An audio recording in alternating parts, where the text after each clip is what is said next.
Alright, hello everybody. Welcome back to another episode of Building Every Single Pokemon in Minecraft. I'm the Goofy Geek, and we're gonna get right back to it. I've taken a little bit of time off because I was working on my Halloween costume and having a lot of fun there. Plus, building all 4 of these apple guys kind of took a lot out of me, so I needed a little bit of a break. I do, however, continue to think that these guys all look fantastic. I do realize that they're a little big for what they were supposed to be in hindsight. But they're fine. They're cute. They work. Also, since last time, there's been a Minecraft mob vote and a whole bunch of snapshots to talk about. We're gonna get into the mob vote first. The winner was the armadillo, which, to be honest, was the only one I did not want to win. I thought that the crab increasing my reach for placing blocks was great. And penguins are adorable, so of course the armadillo ended up being the winner. But the one good thing, whoa, that was cool. The one good thing about the armadillo winning is that means I get to build an armadillo Pokemon. Yes, that's right.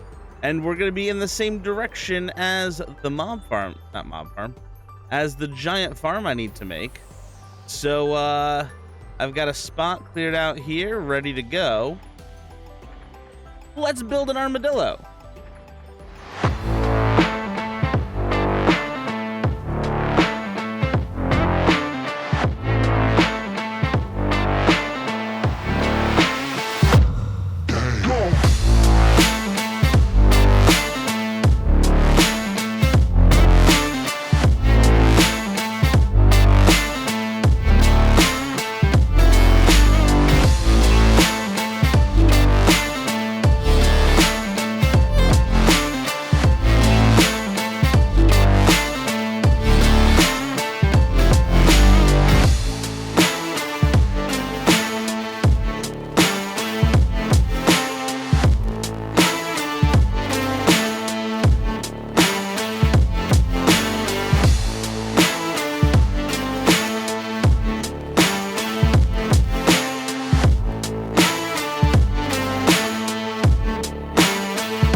All right, you guys, and there we have our Sandshrew.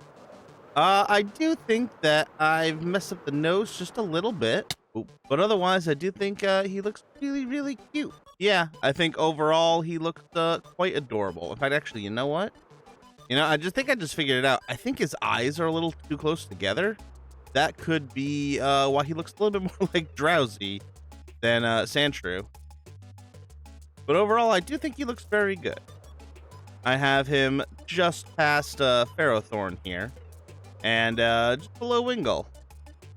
Huh, they're both facing the same way. I didn't mean to do that, but that's fine. Now, as much fun as it has been building Sandshrew, there's been a whole bunch of new snapshots happening, and I kind of want to take a look at those. So today we're going to do something a little different. We're going to play with some redstone. Alright, so Minecraft has slowly rolled out some new blocks, and I kind of want to take a look at them before the update comes out, as that way, when it does, I am ready to upgrade my farm. Because this little guy right here is changing everything. We know that in my bamboo farm, I have all this bamboo that I definitely don't want to be bamboo. So having a crafter set up to automatically make them into bamboo blocks is going to be really useful. But yeah, I figured what I'll do is see if maybe, just maybe, I can set some of my farms to Autocraft. So I mentioned the bamboo farm. Let's see what it would take to make it craft itself automatic. So it was around this point in the video where I realized that apparently I just kind of ended up mumbling for the next 45 minutes while trying to figure out how redstone works. So instead, I'm going to show you the two devices that I ended up building. So this one here is actually super simple. Basically, I have whatever material I want to craft go into the crafter. This comparator then checks to see when this is full. And when it's full, it turns off this redstone torch, which turns off this line, which turns this torch on, which crafts the item. Nice, super simple. Why does it work? Because of this little guy right here. By having this one set to all except for the last one, it's giving off a signal strength of 8. When this one's filled up, it'll give a signal strength of 9, firing this little doohickey, because that's a technical term. Basically, this means that as long as I never put more than the correct number of items in here, it should be good. What do I mean by that? Well, if I were to say fill this with 9 of these, it would actually, well, I guess it would fire. But if I did 18, so each one had 2, it would definitely not fire. In fact, it would jam because this wouldn't keep flashing. But let me show you real quick. If I just take some bamboo and I put it up here, it fills this up completely and fires. This is super quiet. I wonder why it's really quiet. That's weird. Okay, now it's making noise. Anyway, yeah, it's easy, it's quick, it's simple, and it works. As long as I don't overfill this. If I were to say take this here and do that, well, I guess it's still working. But if I did that, oh, okay, maybe it does work. I thought I was gonna break it. No, it will break if you overstuff it. But as long as you don't put too many of the same item into here, it'll always fire when this turns off, and it'll always turn off when it's full and ready to craft. So that's one way to do it. This is the easiest way to build something where all the pieces are the same, right? So iron blocks, bone blocks, bamboo blocks, slime blocks, quite possibly the honey block. I'm pretty sure if I were to fill it up with jars of honey, it would do the same thing. Actually, no, let's test it. So I gotta empty the bamboo, of course. This is obviously the kind of crafter that you hook up to a farm that you never, ever change the materials in. But let's see. So if I were to do that and drop these up here. Look at that. It works perfectly. It really launches the empty bottles. So yeah, this here is, no matter what you do, as long as the number of materials going in are all uniform, you'll always get a firing. I haven't seen anyone actually do this yet. Maybe I just haven't been watching enough YouTube myself. But I think this is a really nice and relatively compact way to make sure that this thing only ever fires when it's full and ready to go. This one is a little bit more complicated. This is definitely not streamlined, but does run off of a rather unique concept that, again, I haven't seen in any of the other snapshot videos people have been putting out. This one here relies on a single pipeline to make material. Now, right now, it's set clearly to make rockets. And the way that I have it designed is I've got it set to the recipe, and I filled it to the brim with the materials that I want it to be. So basically, it's like setting a crafting recipe. Then, this hopper has everything. All the things that it could need, going all the way back. Hypothetically, you could get up to 5 different items in this one. Actually, you could do more, but we'll get to that in a second. Let me get through the basics first. What you do is, in these hoppers, you just make sure that running into here is a constant supply line. So, in this case, I need paper, and I need gunpowder. So this side here does the paper, and this side does the gunpowder. And as long as I don't mind there being a lot of extra material kind of floating around, which I wouldn't really mind on a really industrial farm, basically it'll just constantly pump all the materials into this crafter that I need. Then, to make sure that this recipe never breaks, you rig up this line here. So if I ever run out of material, like say I don't have enough paper, rather than letting it get into here and having this fill up with gunpowder, so the comparator reads the hopper. Once it's empty, it stops putting a signal in here, turning on this torch. With the redstone line activated, it locks up my little clock here. The clock here just has one item going through it, but what's neat about it is it's hooked up to the copper bulb. Copper bulb is another new block, and basically, as long as this hopper's locked up, the copper bulb does not continue to pulse and locks everything up. But if I do have enough material in here, this here is actually the exact same thing as theirs, just recreated. But let's say I get some sugarcane and I put it in here. It's going to make the paper, which is then going to fill and it's going to hit here. As long as there's material in here, this line turns off, which means the clock can run again. The clock is running at, twice hopper speed because it goes back and forth. But I have the copper bulb slowing it down, so that way we always have this refill. By doing it that way, as long as this thing is always full and isn't going down, this farm will never break. It'll just keep making material, and then eventually it'll run out, and it'll turn that off. What's great about this is it means that as long as you have enough material to keep the farm running, it'll run. And it'll never break the recipe that you have in here. I think it's neat, I think it's nifty, and I think it is exactly what my firework farm and my candle farm really need. Whoa! I know that. I did not mean to do that. That scared the life out of me. But yeah, I do think this is a great way to craft up just about anything, as long as, again, you don't mind having extra supplies. You can even do this with crafting droppers and dispensers, anything that requires a lot of extra blocks, as long as it turns off once you run out. Really, the heart of the build is the pipeline. As long as the pipeline is full, your farm will work.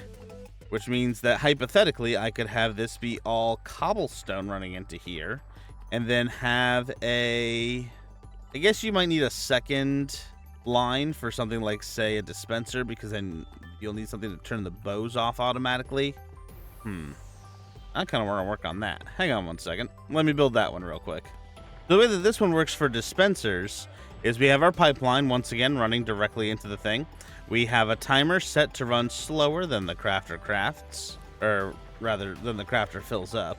Because basically we need the whole crafter to fill back up with these items before that finishes. Now, because it's too busy filling this back up with cobblestone, this spot here gets filled by the bow. That is, of course, if it works. So if I remove this, does it get filled all the way back up? Almost. Oh, it's not doing the redstone because it's... Yeah, I need to slow this clock down. Hang on a second. Okay, now it's working. It's working perfectly, actually. In fact, I might even be able to slow it down a little bit, just to make it more efficient. For time, anyway. Yeah, so there we go. We have a perfectly time and material efficient dispenser crafter device, right? Oh, did it stop? Oh, it stopped. See, this is perfect. It ran out of cobblestone, so it turned itself off. So if I fill that back with cobblestone, it'll turn itself back on. Is that getting filled all the way up? Yes, it is. So there we go. That is how you build a effectively perfect, semi-perfect, or at least self-sustaining and self-stopping dispenser builder. So yeah, this style of farm and this style of farm are all you need to make most things. I do think that for something like as complicated as, say, Minecraft Cake, which requires more than one non-stackable... Why is this low again? Oh, because it turned off. Duh. I know what I'm doing. Yeah, I'm going to actually put the delay back in there. I think it works better that way. But anyway, yeah, just a variation of these two farms, adjustment of your timer, and having a pipeline that runs most of the material directly in, is really all you need to make the Autocrafter work. And that's very cool, because I'm definitely going to need a lot of that in the future. Because I intend on the main world to make a redstone farm. That way, all the redstone things will be automated, because I spend way too much time making comparators and observers and all that stuff already.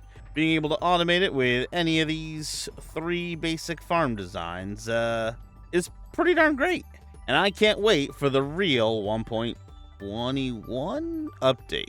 But that's not where we are right now. We're still on 1.20. Yeah, we're back here in the 1.20 non-snapshot world. And yeah, to say that this new update is gonna be huge is an understatement. I have accidentally flown away from the thing I was trying to show you. So all this nice, fancy, neat storage inside of my bamboo farm is gonna largely become irrelevant. I mean, I guess each one of them will feed into their own crafter, which will then dispense and load up on this side instead. So, I mean, I guess it's good in case I have a lot of overflow, but it's definitely mostly unnecessary at this point. But hey, if it stops me from having to do this and crafting it manually, what am I doing? I don't have anywhere near enough inventory for that. My inventory's way too full. But yeah, having it all craft up by itself instead of me having to do it, that's going to be awesome. Here in Ferrothorn, we have the iron farm. Ow. Here in the iron farm, I believe we're up to about here. Oh my goodness. Okay. That's a lot of iron. That's a lot of iron. I have a lot of iron. Man, it's dark in here. I gotta fix that.